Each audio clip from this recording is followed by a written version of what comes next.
जय हिंद दोस्तों। कैसे हैं आप सभी लोग? आई होप अच्छे होंगे। और कैसी चल रही है आप सबकी पढ़ाई?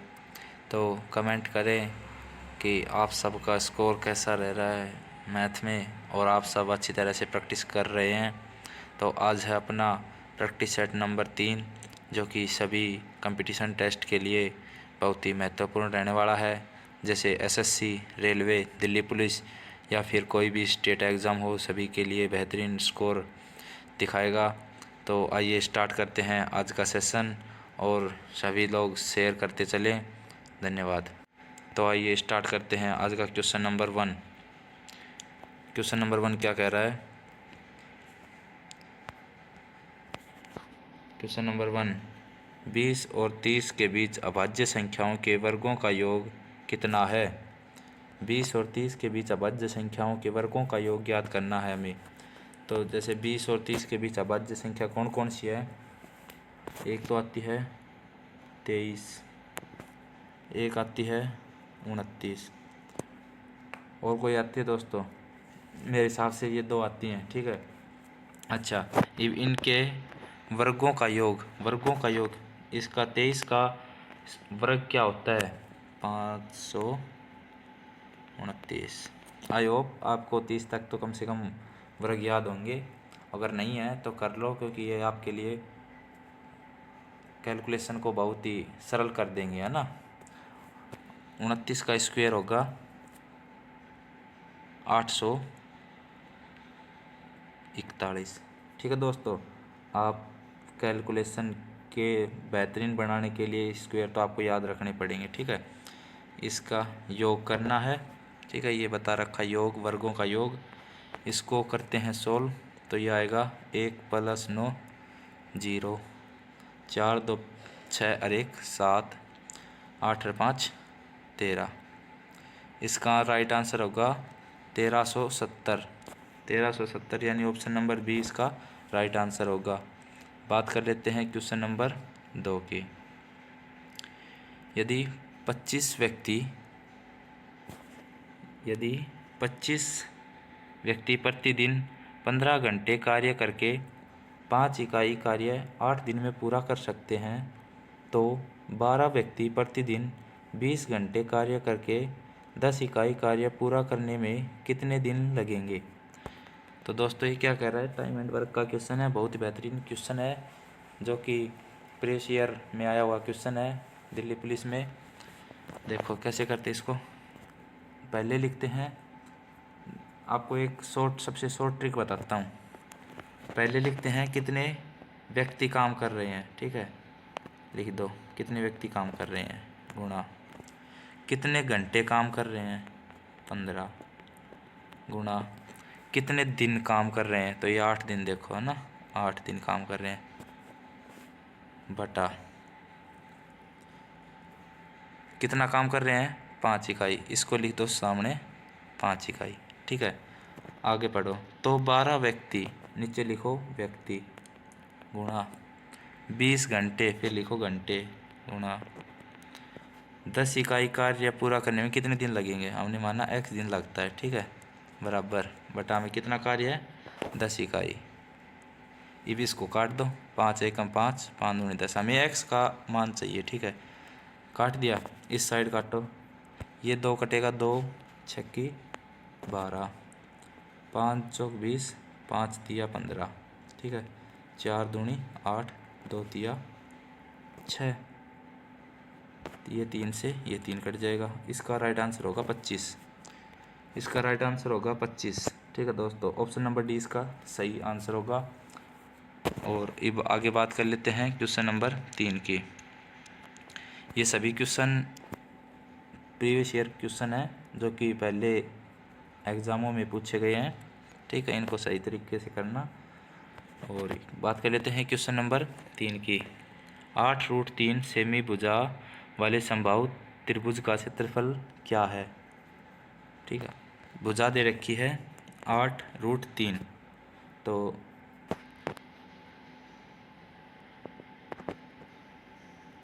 ये थोड़ा बनाने में थोड़ा गलती हो गई है ना, तो ये सभी भुजाएं बराबर हैं, ठीक है। इसका मान है 8√3, ठीक है। अब इसका समबाहु त्रिभुज के क्षेत्रफल का सूत्र क्या होता है? ठीक है दोस्तों, इसका सूत्र होता है √3/4 इंटू जो भुजा दे रखी है ना उसका स्क्वायर 8√3 का स्क्वायर। ठीक है दोस्तों, अब इसको पूरा ओपन करके लिखते हैं √3/4 इंटू 8√3 गुणा 8√3। ठीक है, 4 से काटो 2 बार, 8 दूनी 16 गुणा ये √3 और ये √3, √3 और √3 कितना होगा 3 गुणा ये √3 1 बच जाएगा √3।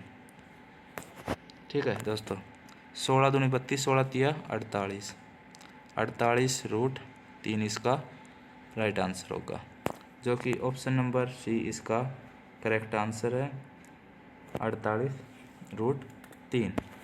आगे बात कर लेते हैं क्वेश्चन नंबर 4 की। क्वेश्चन नंबर 4 क्या कहता है? 161 और 207 का HCF यानी महत्तम समापवर्तक ज्ञात करना है। ठीक है दोस्तों, 161 और 207 का ये करते कैसे हैं? जैसे 161 207, अच्छा ये इसका HCF यानी ऐसा कौन सा डिजिट है सबसे बड़ा, ऐसा डिजिट जो सबसे बड़ा हो और इन दोनों को विभाजित कर दे। ठीक है, ऐसा सबसे बड़ा डिजिट जो इन दोनों को विभाजित कर दे, तो वो कौन सा है? देखो 7 से काटते हैं, 7 एकम 7, 7 दूनी 14 और 7 तिया 21, 23 एकम 23, इसका आ गया 7 गुणा 23। ठीक है दोस्तों, इसको करते हैं 9 से, 9 दूनी 18, 9 तिया 27, 23 एकम 23, इसका आ गया 9 गुणा 23। ठीक है दोस्तों, इसके गुणनखंड बनाने थे हमें। ठीक है, इसमें से कॉमन क्या है? कॉमन है 23। ठीक है दोस्तों, अगर 23 का इसमें भाग देंगे तो वो जाएगा 9 बार। ठीक है, इसमें भाग देंगे तो वो जाएगा 7 बार, तो इसका राइट आंसर क्या होगा? 23। ठीक है दोस्तों, जो कि ऑप्शन नंबर डी इसका करेक्ट आंसर है, 23 इसका सही आंसर होगा। ठीक है दोस्तों, अब आगे बात कर लेते हैं क्वेश्चन नंबर 5 की। क्वेश्चन नंबर 5 क्या कहता है कि एक दुकानदार किसी वस्तु के अंकित मूल्य पर 15% की छूट देता है और फिर भी 25% का लाभ कमाता है। यदि उसका अंकित मूल्य 2100 रुपये है तो वस्तु का क्रय मूल्य ज्ञात कीजिए। इसको करते कैसे हैं? आइए, एक दुकानदार है, किसी वस्तु के अंकित मूल्य पर 15% की छूट देता है, तो हम मानते हैं 100 रुपये का इसका अंकित मूल्य है, मार्केट प्राइस है। ठीक है, 15% की छूट के बाद हमें कितने की मिलेगी? हमें मिलेगी 85 रुपये की। ठीक है दोस्तों, ये हो गया इसका SP, सेलिंग प्राइस हो गया। ठीक है, अच्छा, फिर भी 25% का लाभ कमाता है। 85 है ना, ये 85 में दी है जैसे हमें, तो फिर भी इसको 25% का लाभ हुआ है, 25% का लाभ हुआ है, तो ये मान लो 125 की आइए। ठीक है, गुणा 100, 25 पंजू 125, 25 चौक 100, 5 एकम 5, 17 5 85, 17 दूनी 34, 17 51, 17 चौक 68। ठीक है दोस्तों, ये आ गया अपना सिप्पी पर। ठीक है, ये आ गया सिप्पी अपना। यदि उसका अंकित मूल्य 2100 है, हमने माना कितना था 100, ये बता रहा है 2100, 100 2 0 कट जाएगी, एक इकाई का मान क्या आ गया 21। ठीक है, तो वस्तु का क्रय मूल्य ज्ञात कीजिए। क्रय मूल्य हमारा कितनी इकाई है? 68 इकाई है। एक इकाई का मान 21 है, तो 68 इकाई का मान क्या होगा? 68 इकाई का मान होगा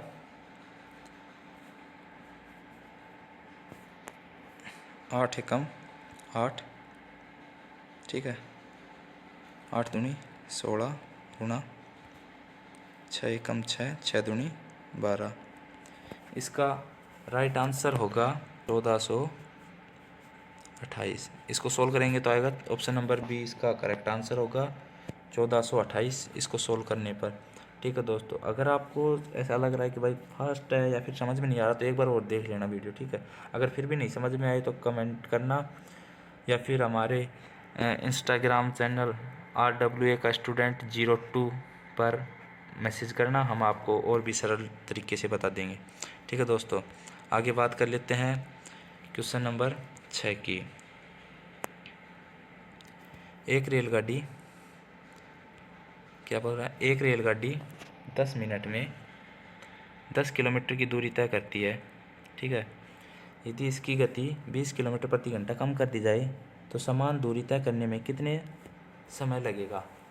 तो इसको कैसे करते हैं, ये एक रेलगाड़ी 10 मिनट में 10 किलोमीटर की दूरी 10 मिनट में करती है 10 किलोमीटर की दूरी, हमें काटना है घंटे में, स्पीड काटनी है। ठीक है दोस्तों, एक घंटे में कितना चलेगी, एक घंटे में चलेगी 60 किलोमीटर पर आवर, 60 इसकी आ गई स्पीड। ठीक है दोस्तों, यदि इसकी गति 20 किलोमीटर प्रति घंटा कम कर दी जाए, 60 में से 20 कम करेंगे तो कितनी आ जाएगी, 40 किलोमीटर पर आवर। ठीक है दोस्तों, ये आ गई इसकी स्पीड। तो समान दूरी को तय करने में कितना समय लगेगा, समान दूरी कितनी है 10 किलोमीटर। ठीक है दोस्तों, अच्छा, इस चाल का सूत्र क्या होता है, चाल बराबर दूरी बटा समय। हमें दूरी कितनी दे रखी है 10, चाल कितनी दे रखी है 40, रख दो 10 बटा 40, ऊपर किलोमीटर नीचे किलोमीटर पर आवर, आवर ऊपर चला जाएगा, ये एक जीरो से एक जीरो कटेगी, आवर ऊपर जाएगा, 1/4 घंटे आ गए। ठीक है दोस्तों, 1/4 घंटे आ गए, 1/4 घंटे आ गए, तो इसको मिनट में चेंज करना है तो 60 से गुणा कर दो, 15 चौक 60। इसका राइट आंसर होगा option number B, option number B 15 minute इसका राइट आंसर होगा। ठीक है दोस्तों, अगर आपको थोड़ा डाउट हो तो एक बार वीडियो को फिर से देख लेना, बिल्कुल समझ में आ जाएगा। ठीक है, क्वेश्चन नंबर 7, क्वेश्चन नंबर 7 क्या कह रहा है, एक कार की कीमत में 25% की वृद्धि की हुई तो वास्तविक कीमत पर लाने के लिए अब कीमत में कितने प्रतिशत की कमी करनी चाहिए। आइए दोस्तों कैसे करते हैं इस क्वेश्चन को। किसी कार की कीमत में 25% की वृद्धि हुई, मान लो कोई कार 100 रुपये की थी, उसमें वृद्धि हो गई 125 रुपये की हो गई। ठीक है दोस्तों, 100 में 125 रुपये की वृद्धि होगी, 100 की थी पहले, ये वो हो गई 125 की। इसे वास्तविक कीमत पर लाने के लिए अब कितने प्रतिशत की कमी करनी चाहिए। वास्तविक कीमत मतलब 100 पे लाना, हमें कितने की कमी करनी होगी 25 की, कितने पर करनी होगी 125 पर, परसेंट के लिए लगाते हैं 100, 25 एकम 25, 25 पंजू 125, 5 दूनी 10 और 1 जीरो बराबर 20%। इसका राइट आंसर होगा 20%, यानी option number D, option number D इसका राइट आंसर होगा। ठीक है दोस्तों, आई होप आपको समझ में आया होगा। आगे बात कर लेते हैं क्वेश्चन नंबर 8 की। यदि किसी वस्तु के अंकित मूल्य का 1/6 भाग हानि है तो हानि प्रतिशत क्या है। हानि प्रतिशत क्या होगा, यदि किसी वस्तु के विक्रय मूल्य है विक्रय मूल्य के 1/6, क्या बता रहा है, विक्रय मूल्य के 1/6, विक्रय मूल्य मानते हैं 6, उसका एक हिस्सा। ठीक है दोस्तों, विक्रय मूल्य है हमारा 6, उसका ये तो हो गया सेलिंग प्राइस। ठीक है, हानि होती है एक की हो गई लॉस। सीपी क्या आएगा, यानी कि कॉस्ट प्राइस, क्रय मूल्य क्या होगा, अगर मान लो 6 रुपये की हमारे कोई चीज़ पड़ी है, ठीक है दोस्तों, अगले को 1 रुपये की हानि हुई है तो वो चीज़ 7 रुपये की हुई ना, तो ये आ जाएगा 7। ये देखो 7 रुपये की कोई चीज़ थी, 1 रुपये की उस पर हानि हो गई तो कितने की देगा? 6 रुपये की देगा। ठीक है, ये आ गया इसका राइट आंसर। 7 होगा इसका सीपी। ठीक है, तो हानि प्रतिशत क्या है, हानि बतानी है हमें। हानि निकलता हमेशा कॉस्ट प्राइस पे। हानि कितने की हुई? 1 की। कितने पे हुई? 7 पर, गुणा 100। अब इसको काट दो, 7 एकम 7, 3 आ गए 30, 7 चौक 28, 2 आ गए 0, 7 दूनी 14, तो मतलब 14.28, 14.28 इसका एक ही 14.2 करके एक ही ऑप्शन है, जो कि ऑप्शन नंबर सी है, इसका राइट आंसर होगा। ठीक है दोस्तों, आप ऑप्शन से देख लिया करो, जो भी नियर बाई ऑप्शन हो वही सही होगा। ठीक है, आगे बात कर लेते हैं क्वेश्चन नंबर 9 की। निम्नलिखित में से कौन सा अनुपात सबसे बड़ा है? तो ये अनुपात दे रखे हैं, इनमें से बताना है सबसे बड़ा अनुपात कौन सा है। तो आइए चेक कैसे करते हैं इनको। पहले ऑप्शन नंबर ए उठा के देखो, 4/7 बराबर 0 लगाते हैं तो ये 40 हो जाता है। ठीक है, पॉइंट लगाते हैं तो 40 हो गया। 7 चौक 28, 7 पंजू 35, 5 बच गया, 7 7 49, 7 एकम 7। ये होगा इसका लगभग सा आंसर। ठीक है, 5/8 ऑप्शन नंबर बी उठाते हैं। 0 पॉइंट, ये हो गया 50। पॉइंट लगाने से हो जाता है ना, एक 50 बढ़ गया, एक 0 और बढ़ गई। ठीक है, 8 एकम 8, 8 दूनी 16, 8 3 24, 8 चौक 32, 8 5 40, 8 6 48, 2 बच गया, 0 लग जाएगी। 8 एकम 8, 8 दूनी 16, 8 5 40, 625 होगा इसका। 0.625 होगा इसका आंसर। ऑप्शन नंबर सी को चेक करते हैं। 3/5 बराबर 0 पॉइंट, ये 30 हो जाएगा, 6 पंजू 30, 6 आ जाएगा। ठीक है, 1/3 को चेक करते हैं ऑप्शन नंबर डी को, इसका जाए 0.33। ठीक है दोस्तों, अब इसमें सबसे बड़ा कौन सा है? Option number A, option number B, option number C, option number D. इनमें सबसे बड़ा है ऑप्शन नंबर बी, 0.625, जो कि सही आंसर होगा 5/8, जो कि सबसे बड़ा अनुपात है। ठीक है दोस्तों, आगे चल लेते हैं क्वेश्चन नंबर 10, जो कि आज का आखिरी क्वेश्चन है।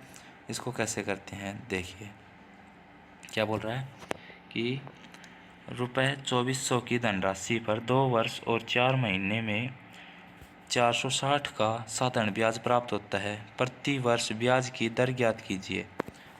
ब्याज की दर ज्ञात करनी है ना दोस्तों हमें। देखो पहले तो बताओ कि सूत्र क्या होता है। सूत्र होता है SI बराबर P प्रिंसिपल रेट दर T यानी टाइम समय बटा 100।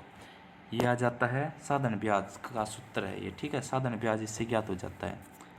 तो अपने को साधारण ब्याज दे रखा कितना? 460 रख दो मान, 460 बराबर प्रिंसिपल कितना दे रखा है? 2400 यानी धनराशि 2400 गुणा रेट अपने को ज्ञात करनी है, रेट गुणा टाइम क्या दे रखा है? देखो टाइम ये 4 महीने, 2 वर्ष 4 महीने दे रखे हैं ना, इनकी फ्रैक्शन बना लो। फ्रैक्शन कैसे बनाते हैं? जैसे 2 वर्ष हो गई, 4 महीने हैं बटा साल में बदलने के लिए 4 महीने को 12 से भाग दे दो, 4 एकम 4, 4 तिया 12। यह आ जाएगा 2 सही 1/3, 2 सही 1/3, 3 दूनी 6 1 7, 7/3 इसकी फ्रैक्शन आ गई। ठीक है दोस्तों, 7/3 आ गई इसकी फ्रैक्शन, तो ये कर दो 7/3 गुणा ये 100 का 100 लिख दो यहाँ पे। ठीक है, ये 100 लिख दिया। अब इसको काटो, काटते कैसे हैं? 2 0 से 2 0 कट गया। ठीक है, 3 3 8 24, 4 से काटो 4 दूनी 8, 4 एकम 4, 15 चौक 60, 115/7 दूनी 14। 7 दूनी 14, ठीक है। 115/14 आ गया इसका भिन्न आंसर। अब इसको आगे सोल्व करते हैं, क्योंकि इसका आंसर तो ये नहीं है ऑप्शन में। आगे सोल्व करते हैं। 14 एकम 14, 14 दूनी 28, 14 3 42, ऐसे करके 14 80, ठीक है दोस्तों। 14 80 आ जाएगा 112। तो 14 80 112 बचा 3 बटा में 14%, ठीक है दोस्तों। तो इसका राइट आंसर होगा ऑप्शन नंबर डी, यानी 8 सही 3/14 इसका राइट आंसर होगा। कैसी लगी आपको वीडियो? अगर आपको हेल्पफुल लगे, अच्छी लगे, तो प्लीज़ लाइक करें, कमेंट करें, चैनल को सब्सक्राइब करें, ठीक है दोस्तों। और हमारा अभी चैनल थोड़ा नया है, तो प्लीज़ आप थोड़ा सपोर्ट करना, ठीक है। धन्यवाद। और वीडियो कैसी लगी कमेंट ज़रूर करें। आपको बहुत ही बूस्ट कराएंगे, बूस्टर डोज हैं ये, ठीक है दोस्तों। आई होप आपको अच्छी लगी होंगी वीडियोस। तो सभी को धन्यवाद। लाइक करें, शेयर करें, कमेंट करें। धन्यवाद दोस्तों।